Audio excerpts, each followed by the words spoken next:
আবারও সংবিধান সংশোধন কমিটির বৈঠকের খবর। জাতীয় সংসদ ভবনে শুরু হচ্ছে সংবিধান সংশোধন সম্পর্কিত বিশেষ কমিটির প্রথম বৈঠক। এই মুহূর্তে সেখানে আছেন সহকর্মী হাসান ওয়ালি। সরাসরি যাব তার কাছে। ওয়ালি,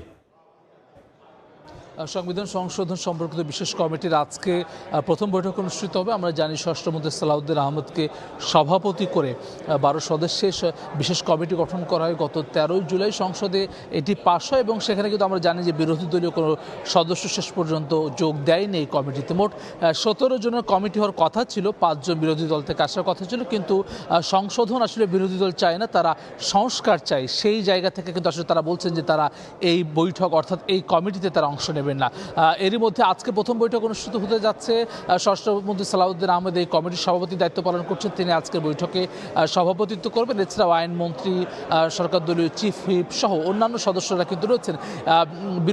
বিএনপি দলীয় সংসদ সদস্য ছাড়াও কিন্তু বিজেপি সংসদ সদস্য আন্দালিব রহমান পার্থ, গণ অধিকারের নুরুল হক নূর এবং ইসলামী আন্দোলন বাংলাদেশের ওয়ালিউল্লাহ, তারা কিন্তু এই কমিটির সদস্য হিসেবে রয়েছেন। বিএনপির তরফ থেকে, সরকারের তরফ থেকে কিন্তু এর আগে একাধিকবার বলা হয়েছে যে তারা জুলাই সনদে যেভাবে স্বাক্ষর করেছেন সব কিছু তারা অক্ষরে অক্ষরে পালন করবেন।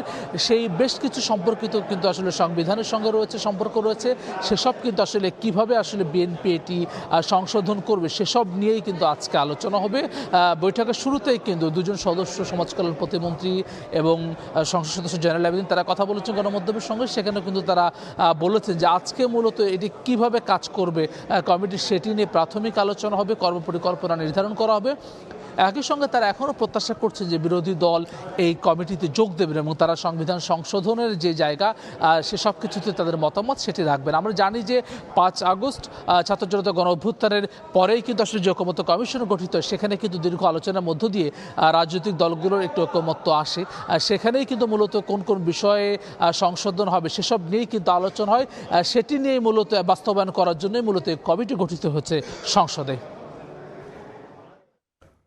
জাতীয় সংসদ ভবন থেকে আমাদের সঙ্গে যোগ দিয়েছেন সহকর্মী হাসান ওয়ালি।